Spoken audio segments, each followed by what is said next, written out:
Public Q&A presents AskReddit question. Serious, what tip or piece of advice do you constantly see that you strongly disagree with? AM meteorologist.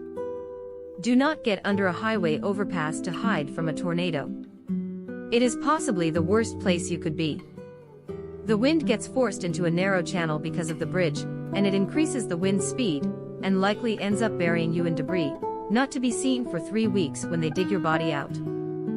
That stupid video from Andover KS in 1991 has killed so many people in the last 30 years. Edit. To answer a few FAQs from the replies. Do not stay in a car. If the tornado is strong enough to throw heavy things at you, it's strong enough to throw the car. You need to find a building. The car should be basically your last resort. It is better than literally standing next to the car, but even lying flat in a ditch is better than being in the car.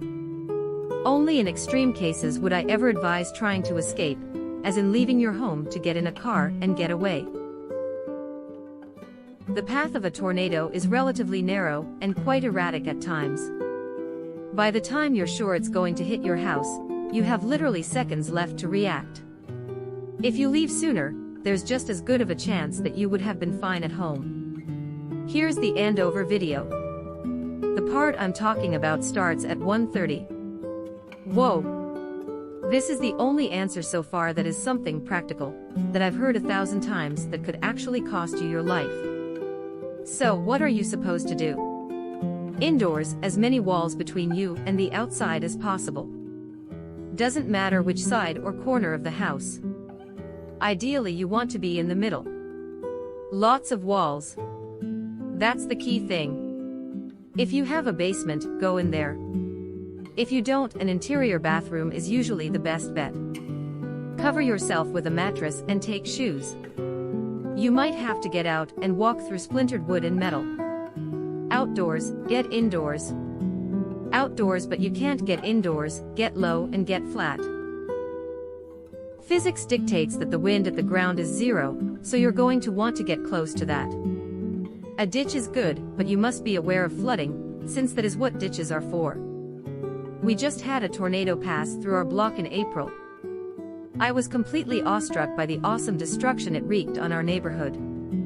Fallen trees, smashed cars and houses, roofs ripped apart, etc. They're still repairing damage around here. But my cheap outdoor IKEA table and chairs moved maybe a foot to the left. The sprinklers, I don't think they moved at all. Our flowers and other small plants, barely touched. Get low to the ground indeed. So hypothetically, if you are low enough and debris is not a thing, the tornado could move straight over you without harming you.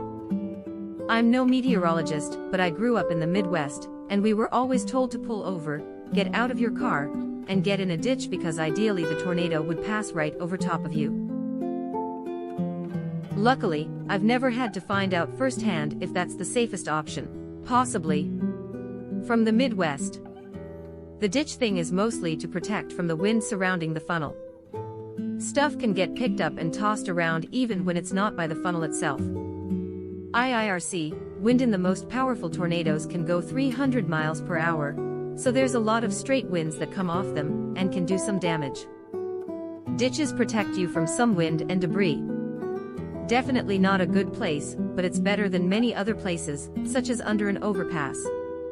Radar tech is really good though now, so you should have plenty of heads up for finding a shelter. Just don't drive far away when heavy thunderstorms and supercells are threatening. You'd have to not pay attention to be caught outside with no options. We had a tornado come through our town last year. It actually lifted up for about 200 to 300 yards as it passed over my house. My friends and I helped clear trees and other debris in my neighborhood in the coming days. The one thing I learned is that if there are big trees present, it does not matter how many walls or what room you are in. If a big tree falls, that sucker is cutting through a house like a hot knife. Interior rooms will help from smaller debris, but I was shocked at how little protection a house provided from a large tree. The one thing I learned is that if there are big trees present, it does not matter how many walls or what room you are in. If a big tree falls, that sucker is cutting through a house like a hot knife. About 10 years ago, I built a solid outdoor table. Thick expensive plywood, the good stuff, 4x4 fence posts for legs, over-engineered to hell. We used it for picnics for a few years, and I even used it to do an engine swap for my car once, placing the whole engine on it. A little 8-inch tree fell over onto it and completely destroyed it. Now imagine a 60-year-old oak falling over onto your bedroom in a storm. I was born and raised in Texas, and have seen many tornadoes. We were always told that if you don't have a basement or somewhere strong to hide, to get in the bathtub with a rug over you, to protect you from glassy up. Also a mattress over you in a bathtub was mentioned to me once or twice. Storm chaser here. I live outside of Wichita, less than 20 miles from where that video was shot. People always ask me about that. I point them to May 3, 1999. I-44 between Newcastle and OKC. People hiding under those overpasses weren't as lucky. In that case, if you weren't outright killed, you had extreme physical trauma that included torn off noses, ears, and worse. I might not have been around during that time, but I've watched videos and read about the May 3, 1999 event. Utterly fucking terrifying. 318 miles per hour winds, the highest recorded on Earth ever. This was the tornado that caused the invention of the tornado emergency on the fly, just to show how grave the situation was. It's kind of infuriates me that in the weather nerd community, this absolute unit of a tornado is constantly overshadowed by El Reno, Joplin, and the tri-state tornado, but to be fair, those three were absolutely insane as well. Also, not enough people talk about the Hackelberg Phil Campbell tornado. Be careful not to overwhip your meringue. Almost every recipe that involves meringue will tell you this. It actually takes forever to overwhip meringue. I've only ever successfully done it because I literally tried so I would know what it looks like. This advice leads to chronic underwhipping. About 80% of the fails in our macarons are from underwhipped meringue. Cream can be easily overwhipped, or as I like to call it, surprise butter. I'd much rather they warn people about overworking doughs. Or over-mixing cake batter. OMG surprise butter, so true. I once ended up with sweet rosemary butter by mistake, and it was amazing. This is probably the most specific piece of advice on this thread. When I was a baker in Sydney years ago, people would come into the shop and cheer for my meringue pies. It always caught me off guard because usually Australians boo meringue. Absolutely. Egg whites progress pretty fast when you whip them on their own. You can overwhip those easily. However, the moment you add sugar, the pace of egg white progression slows to a crawl. That's why you only add the sugar after the eggs have reached the soft peak stage. It saves a heap of time. An alternative, and really effective, method of making meringue is to add all the sugar to the egg whites straight away, and just leave them whipping in a stand mixer for several hours. I do a low and slow meringue. I beat them at med speed, 6 on a KitchenAid, for 10 full minutes. Add sugar slowly starting at soft peaks. Ends up a very stable element. Blasting it at full speed for a shorter time makes it more volatile in my opinion. This is my favorite answer that I have read thus far. Screw what everyone else thinks about you, you're perfect just the way you are. This one falls into gray area a bit, because while yes, you shouldn't judge your self-worth on others' opinions of you, sometimes it is a good idea to listen to what they have to say. Sometimes people just suck terrible personality, lack of basic hygiene, disrespecting others, etc., and they would benefit from changing so they don't hurt themselves or other people. How people view you is important, and how you behave and appear in public will affect how society views you. Sure, you can walk out of your house without having a shower for a month, in old sweats, and sneering at the morning sun, but most people will have a negative reaction to you. That's just human nature. So yes, you should feel free to present yourself how you wish, but don't expect everyone to accept you. This reminds me of that quote that goes something like, "Beware of people who mask a refusal to be accountable for the consequences of their behavior as positive vibes only." Never give up. Sometimes you have to realize your efforts were futile, and move on. Something I learned in engineering school: fail hard and fail fast. A slow burn of failure only results in you wasting your time and energy. Realizing a sunk cost is a very difficult thing. You have to finish what you start. That's the sunk cost fallacy. I've always taken that as more personal responsibility for the consequences you created. So, like a business you started that's going under, it's okay to walk away. A friend sobbing in the other room because you were a jackass. Go apologize because you did it, now you see it through. Applied well to relationships, chores, pregnancy, children, etc. But not so much to fiscal stuff. I spent years never giving up on a nearly impossible goal, and got nothing but years of bitterness and depression in the end. Sometimes it's definitely better to accept failure and move on. I have a friend. When I met her 20 years ago, she and her boyfriend since high school were broken up. I always thought he was a loser from the very start. I've watched her waste 20 years of her life breaking up and getting back together, forgiving his crap, trying again, etc. He's an addict, he's stolen from her, he's cheated on her, and he's an asshole. Now they are married with 2 kids, and she is talking about divorce. It's very sobering to watch someone throw their life away on someone who was never worth it to begin with. Sunk cost fallacy is extremely powerful. Or similarly, if you put your mind to it, you can accomplish anything, usually spoken by someone who has achieved success in a highly competitive / saturated industry like actor or pro athlete. The reality is there's a finite number of jobs that's much lower than the number of people trying really hard to get them, and therefore most of them won't make it. Not every youth basketball star can be the next Steph Curry, when there's only 450 total roster spots in the NBA. You can do anything you put your mind to is my least favorite too, as it suggests that those that don't make it just didn't try hard enough. Talent plays a huge part, but so do having the proper resources and the right timing. Agreed. The only people who say that are the ones who've already made it. I love the Bo Burnham comment he made that asking someone like him for life advice would be like asking a lottery winner for financial advice. Learned that the hard way when I just couldn't work in childcare even if it was something I had dreamed of doing for a really long time. There was just no way to make it work. But I'm choosing to not see it as giving up, just moving the goalpost, and that's completely fine. I've not giving up on working a job I've dreamed of, I've just changed the dream. Never give up in general might be good advice, but yeah, definitely give up on a particular path if things aren't going to work out. Good things come to those who wait. Tell that to people who don't go to the doctors when they get a tumor. Maybe good things happen when people are patient, but waiting usually isn't part of that.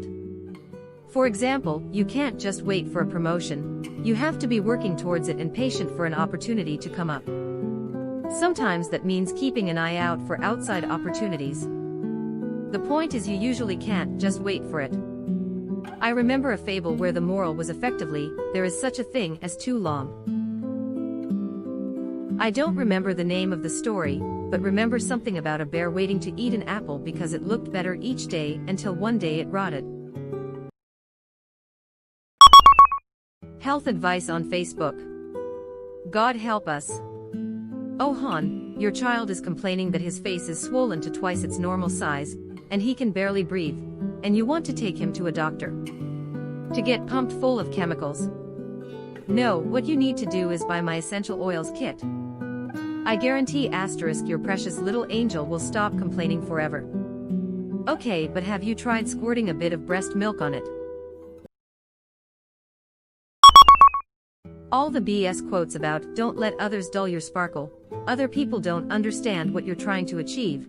If they don't benefit you, cut them off. Most of the time these quotes just enable narcissists to be selfish and not consider others. Just don't be an asshole, it's not hard. Only you can prevent narcissism, a sign in colleague's office. Edit, thank you for my first gold, strangers. Narcissism as self-help is huge right now. This is what you get when fake celebrities are giving people advice instead of licensed professionals. I'm just speaking my truth. My sister justified the hell out of her relapse by speaking her truth. Tied my hands when I asked what I could do to help support her because she said I was judgmental. So sorry. Am I to apologize when I learned that my big sis wants to get high on heroin? This one is cringeworthy to me.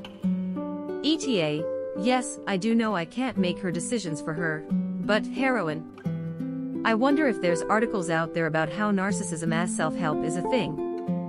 I'm trying to find stuff but can't find anything. I totally see your point though. Shit, this stuff could be slightly tweaked, and you wouldn't be able to tell if it was written by some random soccer mom on Facebook, or by Machiavelli. Yes, same with, if you can't handle me at my worst, you don't deserve me at my best.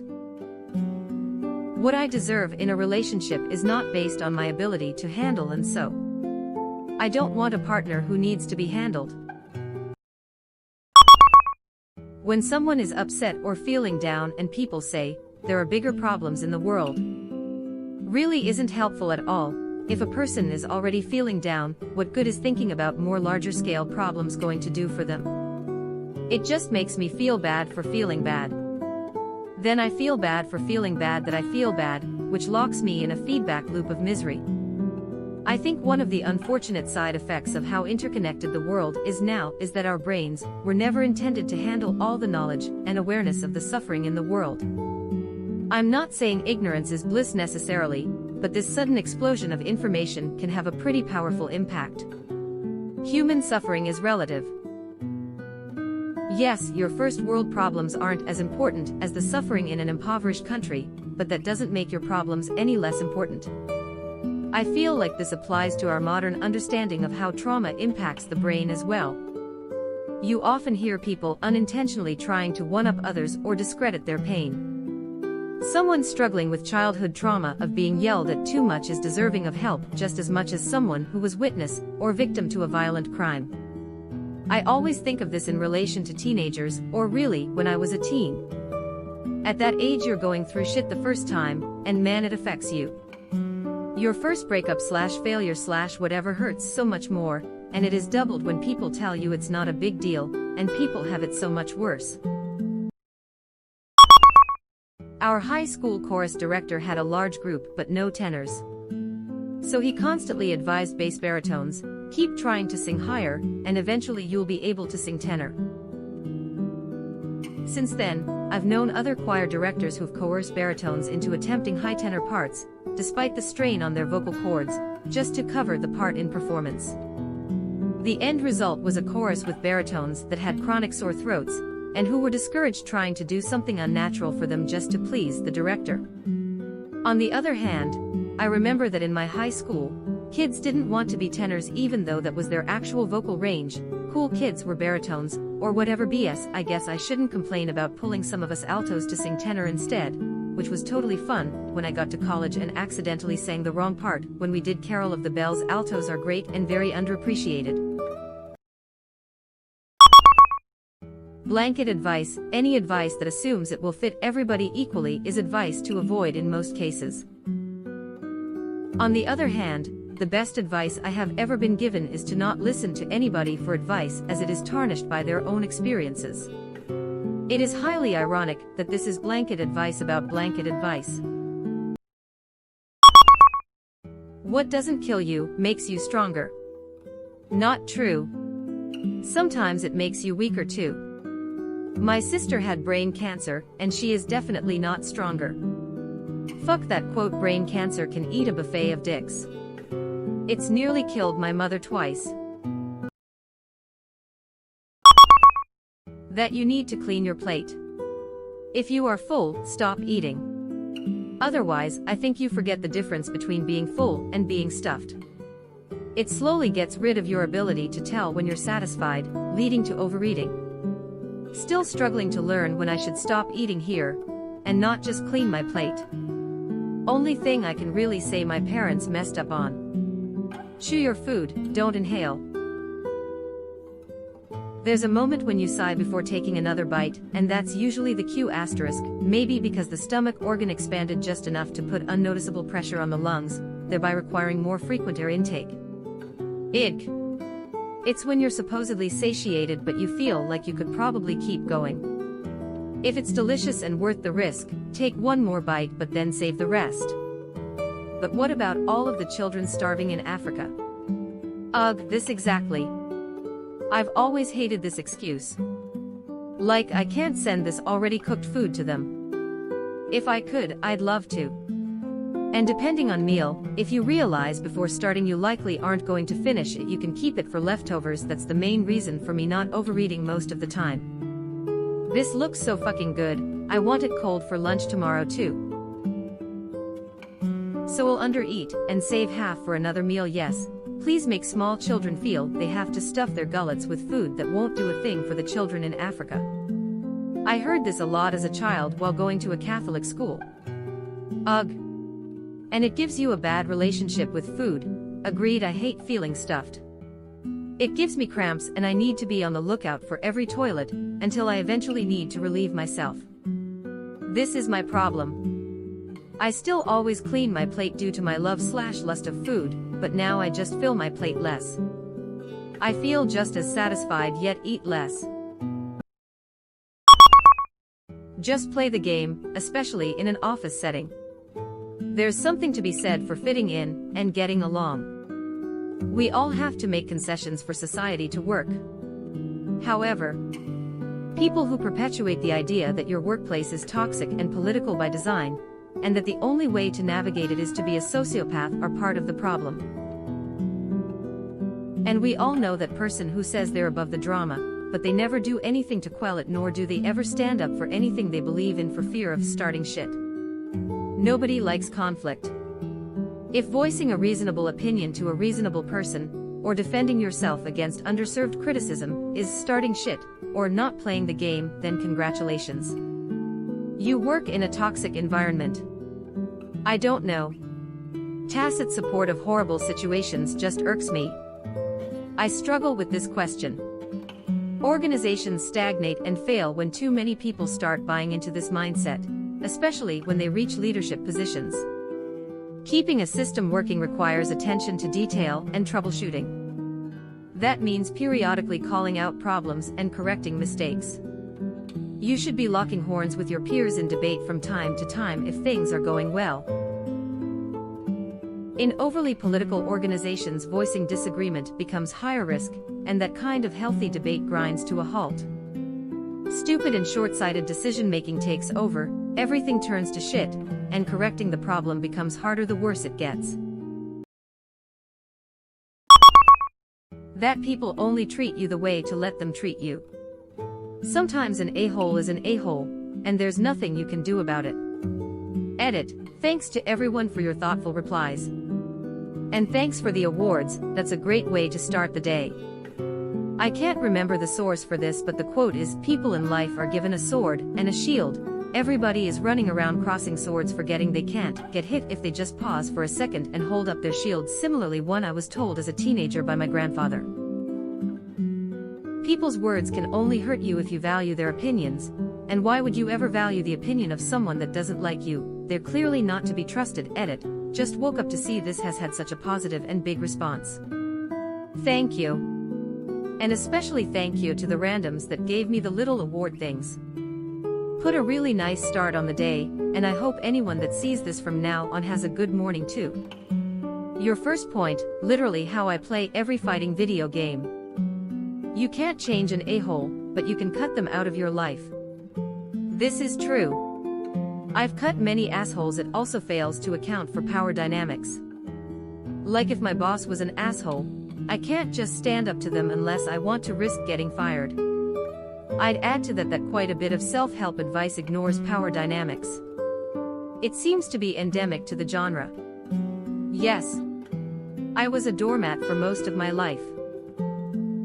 I cut my family out, I am in therapy, I am on my way to losing weight, 7 pounds so far. I am seeing a doctor about bariatric surgery team on Thursday. I don't know if I want to do it, but I do think that having the guidance of doctors and dietitians, and getting a full medical workup will be good for me and keep me accountable. I learned that the people who complained were the unreasonable people. It still surprises me most people accept no for an answer, and don't make you feel bad for just existing. Who knew? Everything happens for a reason. Sometimes bad things happen, and all we can do is learn to live with it. Everything happens for a reason. Sometimes the reason is you're stupid and make bad decisions. Marion G. Harmon, Ron in games. I never realized how much I hated this phrase/idea until my dad died. There is no reason to remove someone good and kind and important from life. There's no lesson to learn from him dying that I need to get through my life. I will never say that shit to anybody ever again. My dad died 3 weeks ago, and my dog died yesterday, and damn, I feel every single word of this down deep. My dad was an incredible man and father, and my dog was the sweetest boy. There just cannot possibly be a good reason that either of them had to die. You can do/be anything you want if you just believe, and work hard enough. Yeah, this one hits too close to home. I thought I knew what I wanted to be, but now I don't, and I just think my future isn't that bright right now. It's just so shitty when people ask what you want to be. More frightening is the fact that this question is being asked more frequently. Edit. Thanks for all the supporting replies, this made my week. I don't know if I can answer or read them all, but thank you. Family is everything. Popping out a kid does not grant you knowledge on how to raise a child. Terrible people have kids and expect to be prioritized because family. You can cut out toxic family members. You can choose your own family with friends who support you, and give it to your straight. Life is too short to be chained to toxic people simply because you're related. Some people should never have kids. Period. Yet they are the people who have them. My sister, a horrible human being, is on her second kid. And I just know that both kids will turn out just like her. Lazy, lying thieves who manipulate everyone to get what they want. My mom always tells me I shouldn't hate my sister because we're sisters, and then says, my sister, and I could get along fine. That's because her sister wasn't treating others like trash. Edit. Thank you for the comments, even an award. I wasn't expecting this. Actually, I was just ranting in the comments because I couldn't tell anyone about this. Looks like we all got some mean siblings. I have a brother who would always beat me up whenever something very little irks him. I decided to not to talk to him 2 years ago, and my parents would often say why I don't get along with him. Even my friends who knew the situation still finds it weird that I don't talk to my brother. I'm like, no, that asshole gave me bruises and a black eye. Why the fuck would I want to play the role of a lovable sister? Fuck people like them. Exact same with me. My brother gave me severe trauma growing up, and a lot of issues I'm still working with. I haven't talked to him for 3 years now. Best decision of my life. My mom, however, hates that and tries to guilt trip me. My brother is dead. I'd give anything to talk to him again. Yeah, but your brother probably didn't threaten to cut out your sister's fetus, or say he can't wait until your niece has 100 dicks in her just because we told him to stop singing at the top of his lungs. Toxic family members aren't deserving of love if you don't want to give it. Time heals everything. Absolutely helps with perspective, but discounts all the hard work and intention that goes into healing. I'm going to sound like an edgy weeb, but fuck it. One quote that has always stuck with me was a quote by Taki Uchiha, "Time doesn't heal pain, it only teaches us to live with it." Which is absolutely true, because all the stories of people getting raped or abused, do they just forget about it and live normal lives? No, they have to live with it, and no matter how much it hurts, they can't let out their true feelings in order to fit into society. It's like that grief box metaphor. If you imagine grief as a box with a button in it, along with a ball, and the box is perpetually in motion. At first the ball is large and constantly mashes the button. You are constantly feeling the grief and pain. As time goes on, the ball gets smaller. But every now and then, your memory will be jolted, and that ball hits the button again. The ball always gets smaller and you aren't constantly sad anymore, but there will always be times when the ball will hit the grief button again. Edit. I was surprised by the comments that people had never heard of this. Here is a brief little blog expanding on it further. My explanation is very minimal. Hope it helps some of you out there. https://psychcentral.com/blog/copingwithgrieftheballthebox/ You were given this life because you are strong enough to live it. This is a poster in the staff bathroom at a very disadvantaged school I sometimes work at. And yeah, it would be tough teaching at such a school day in and day out. Sometimes you would need a little encouragement. But it just feels so yucky to be saying that in a school full of kids who were given a life that they're not strong enough to live. They didn't choose to be born into any of this. They didn't choose to be raped by uncles, beaten by parents on hard drugs, abused physically, verbally, and in every other way, neglected beyond belief, often sleeping wherever they can, surrounded by stray dogs at ages as young as 5 and 6. These kids were given a life that they're not strong enough to live. Some of them commit suicide, a bunch of them don't. But even those that do stay alive aren't in a position to really live. Or at least not to live a life that's remotely healthy, physically, emotionally, etc.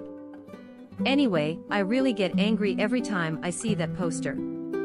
People who post something like that in a place like that just seem to have such a trite, self-congratulatory attitude to life, at the expense of these kids. Why are they teaching there? Sorry for the long rant, Reddit, guess I just needed to vent.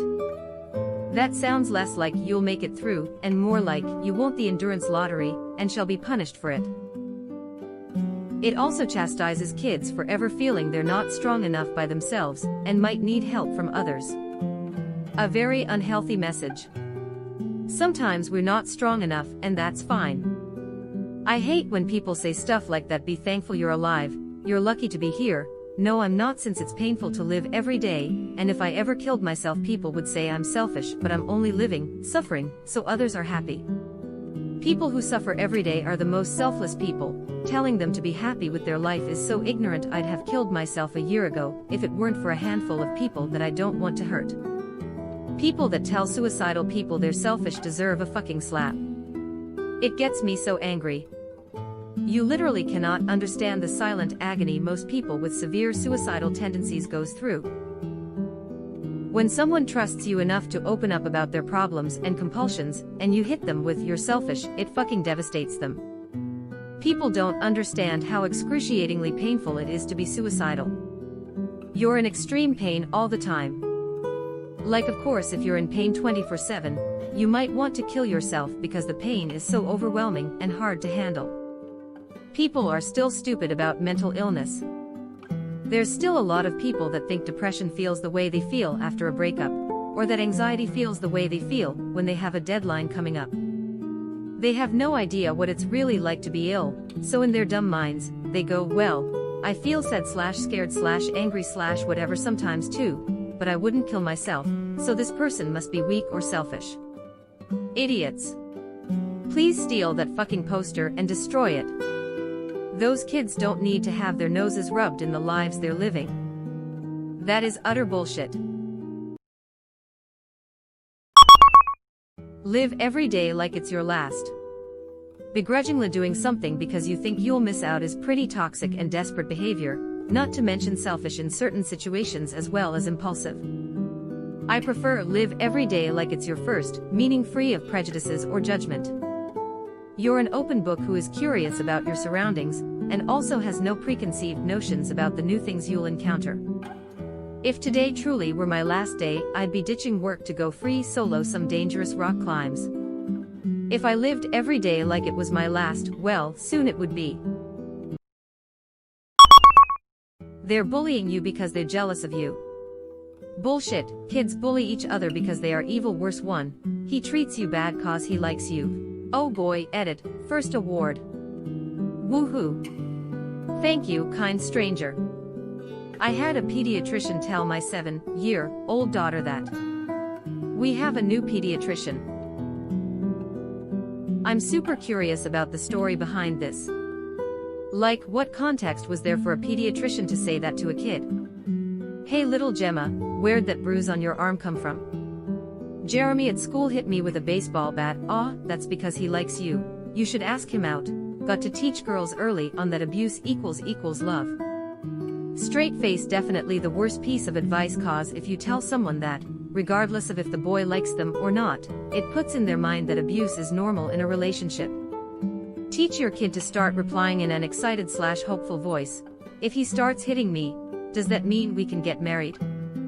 Similarly, if you ignore bullies, they'll get bored eventually, or they will keep escalating until they do get a reaction, or until they're causing physical harm/danger.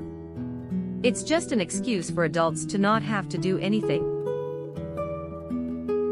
And I do find that bullies are generally lacking something in their life, but that doesn't excuse or justify their behavior. For prospective US-based law students, going to the best school you get in. I hear this time and again. This is really horrible advice for most people.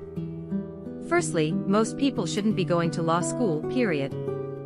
Secondly, rankings only matter if the difference puts you in or out of a top 14 ranked school. These top 14 schools benefit from better employment opportunities with elite firms, known as big law, and better opportunities with federal clerkships and academia. However, a lot of these jobs actually suck, like you will die internally suck. And going to these schools pretty much guarantees you'll have over $200,000 of law debt. So for most people that go to law school, which again, shouldn't be many people, I often say to go somewhere that minimizes your debt. That should be the biggest consideration for most people. Minimizing debt was my biggest consideration when I chose not to go at all, LOL. However, if I win a massive lottery, I think I'll give it a go after all. Follow your passion. I kind of hate this. It's a double standard, and is only really helpful towards those who are already going to do what they're passionate about, whilst being harmful towards people who didn't exactly end up where they wanted to in an idealistic life. This advice assumes everything is perfect. Giving an example, if someone has hit a low point in their life, this advice could be seen as punishing them for reminding them that they could be better instead of being happy of where they are. I know I've explained this horribly. CGP Grey talks about this and explains it a lot better than I do, though I can't seem to find the source. I believe it was in a Q&A video. Edit. I've found it. Links here to summarize. Those kinds of successful people who are passionate about their work find this advice meaningless. They're going to do what they're passionate about anyway. So, this advice is useless to its exemplars while being anti-useful to everyone else, making most people feel bad about their lives and their work by setting an impossibly high bar. This expresses my point, where I fail to perfectly. On top of that, following your passion can end up killing your passion. I used to love to bake. Did it all the time. Dreamed of opening my own bakery. Got into the business. Moved up a couple of positions. Then burned out on baking because that's all I ever did. I'm sorry this happened to you. As an advanced home baker, I really consider the process therapeutic, and I love it. I get in the zone and don't think about anything else. Hours go by in a flash. It's a lot of work, as you clearly know. I'm extremely flattered when my friends/family/coworkers say, "You should open a shop." But that is such a turn-off to me. First, I fully realize I'm not a pro baker. Second, at this point in my life, I'm 61, can't imagine the headaches of starting a business. Kudos to you for having the balls to try it. Hope your next venture is fulfilling and less stress. Hobbies that become jobs are no longer hobbies, they're jobs. It's a simple statement, yet so many people refuse to acknowledge the truth. They try to say, well, you can do it part-time, or it's just a side gig, or think of the money you could be making, or similar dismissive and ignorant statements, and often become the leading examples of choosing beggars if you do opt to monetize your hobby. I refuse to monetize my hobbies because I have a job, and I don't want a second set of responsibilities and obligations. My quality of life dramatically improved when I realized I didn't have to follow my passion. Am I passionate about my job? No. Instead, I have a job that pays well, is semi-interesting, has good coworkers, and has a reasonable level of stress. I would not trade that for a passion job. Yes. I wish this was emphasized more. I don't have a passion job. I have a job that pays me fairly, gives me reasonable work hours, and is tolerable/low stress. I don't love my job, but it gives me financial freedom and enough free time that I can actually do things I am passionate about outside of work. Passion jobs tend to pay awful as well, except for the top 0.1%, since naturally there are lots of people who like to do those things. It skews the supply/demand of the market in question. Follow your passion is what talented, hardworking but also lucky people say. They're the ones it worked out for. It won't work out for most people. And yeah, like lots of other replies say, I don't have a passion. I barely have interests. I mostly have whiskey. Telling new couples to not go to bed angry. That is BS. No one is going to come to a logical and peaceful resolution in a disagreement while they are tired, disillusioned, and irritated. Even hostage negotiators know that sometimes you need to back away from the discussion and allow time for fresh air to pass. If you and your SO cannot agree on something that is important to you both, and it is getting late, agree to table the discussion for tomorrow. Go to bed and allow your sleep to relax and refresh your mind. If you don't cuddle that night, it is okay. The next day, you both will be able to hash out the issue with cooler heads and logical reasoning. I think that the saying should be, don't go to bed angry, but do go to bed in the middle of a disagreement. You're right, sometimes in a disagreement both parties get tired, frustrated, and very set in their original beliefs. Taking a break from the discussion once you're tired and haven't solved anything is a very wise choice. But just because you disagree doesn't mean you have to be angry at the other person. An important thing in a healthy relationship is to be able to frame disagreements as us vs the problem. When you do this, you can disagree while still loving the person. I think the best way to handle late-night disagreements is to suggest going to bed, but to take a minute to reassure the other person that you love them more than the issue, and that you know that you'll both be able to overcome the issue. Reassuring them that you're angry at the situation, not them, helps as well. When you sincerely do those things, you can go to bed feeling good while still disagreeing. I think this is good. Because at least for me, when I get upset, I go to bed, wake up, and it's all forgotten about. This is so important. Going to be angry is totally acceptable. I have never woken up angrier or upset than I was when I went to bed. You are calmer, more empathetic, and have clearer thoughts. An hour-long argument is often solved in 5 minutes the next morning. Live every day as if it were your last. If I knew today was my last day, I would be living very erratically and nonsensical. If this were every day, my actual last day might be in a prison cell. That everyone needs to go to college. It's great for many, but isn't a good fit for some, and it is entirely possible to be successful without it. A lot of it has to do with the way I'm assuming your American, high school system is set up. You lump everyone together regardless of motivation and academic ability, instead of letting kids who know they want to pursue a trade do so, and be their own man/woman once they graduate at 18. It's not really the HS. The issue is with our attitudes at home, particularly the belief that trade school is blue-collar and low-level work. Not going to college is seen as you fucked up in life and made a mistake. Despite the fact people spend $100K and getting a social work degree to make maybe $30K a year. And there are many trade jobs that pay multiples above that.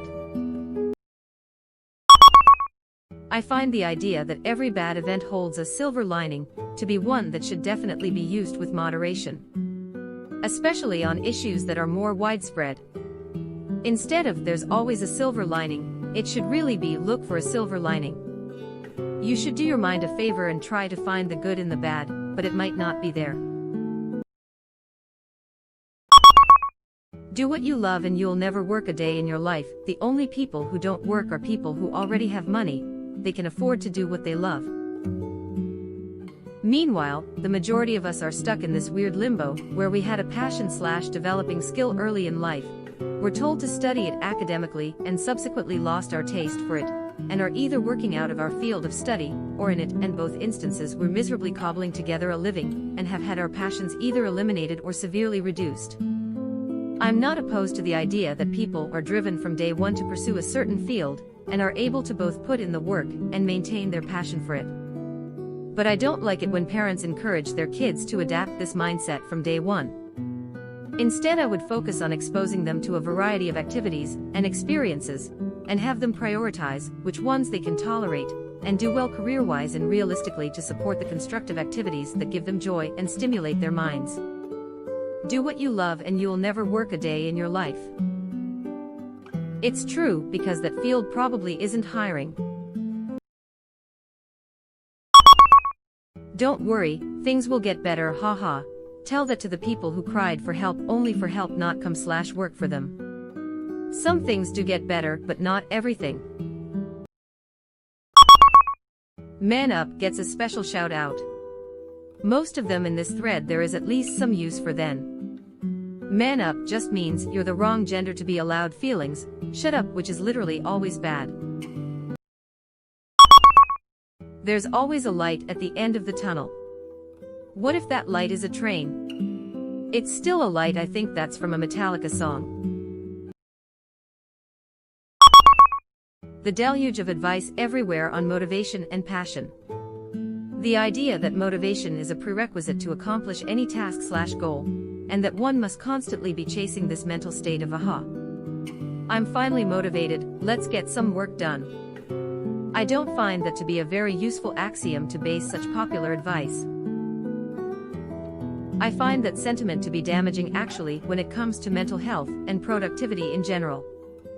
Surely motivation in the general sense of the word exists, it's just not a reliable thing to depend in terms of being efficient or productive. I'm more motivated when I get things, and that boosts my confidence as well. Many a time action leads to motivation. Not vice versa necessarily. Blood is thicker than water. I'm not going to stay with abusive family if my friends are way better. Just because you popped me out it doesn't mean I'm entitled to live you, especially if you're a shit person. When faced with this phrase I typically respond with, and you drown the same in both. Money can't buy happiness. Yeah, I agree with you. Maybe for some people money doesn't buy happiness, but I think if I had more money, I would certainly be happier. Money can buy a lot of food, medicine, and shelter, which equals peace of mind. If those aren't preconditions for happiness, what is? The only people saying dollar equals smiley face have all their basic needs met, and likely have more money than they realistically need. It's a douche-wise pseudo-enlightened passive-aggressive way of shaming people who want/need more money in a culture where we routinely deny people access to basic necessities, while simultaneously moralizing success by conflating individual trustworthiness and inherent value with their wealth, while aggressively marketing unnecessary garbage. *Weo caught myself ranting whenever I heard that. I would say, yeah, but it can prevent you from being miserable. So yeah, having enough money for food and shelter goes a long way in letting you focus on other things that may be causing unhappiness in your life. Yeah, it's weirder how I'm happier when I know I can comfortably pay my bills, eat good food, afford medical care, look after my body, afford to be generous to other people. Whenever anyone says that, my reply is, nope, but it sure can make being sad much more comfortable. Pretty much all of the essential oil advice. You know what they call alternative medicine that's been proven to work. Medicine. Also, anything of that advice paired with the word detox. Follow your heart, literally the worst advice to give someone. Your heart is deceptive and illogical. Never follow your heart unless your brain is involved as well. If you just do everything on a whim without any plan or reason, you'll get yourself into a lot of different situations, and 8/10 times they don't go well. Do not follow your heart. If you work hard enough, you can be the best on earth. That isn't necessarily true. Let's say someone has no legs. He can't be the best soccer player on earth. Kind of along with this, the whole fighting cancer thing always rubs me the wrong way. It's great for the ones who do fight it and win, but what kind of message are we sending to those who don't win the battle with cancer? Is it their fault because they didn't fight hard enough? No. It's cancer. Cancer doesn't give a shit, and will sometimes win regardless of how hard you try. Everyone's opinion is important, everybody is entitled to an opinion. And those opinions should be judged and discarded where necessary. It's just freedom of speech, you can say it, and we can say that it's dumb. Edit. I got so many replies to this I thought I'd phrased it badly so came back to check, but no, that's the truth. But you do keep replying. Practice makes perfect. If you're not practicing something the right way, you won't be perfect at it. Practice makes permanent. Stay strong. No, I can be weak too, and that's fine. My wallpaper says, you can't always be a strong cowboy. Sometimes being an alive cowboy is just enough. And this is the truest shit I ever heard, and need to constantly remind myself. It'll all work out for the best. No, not necessarily. We just adjust to the new reality because we can't know how things could have been. Wow. You are still with us.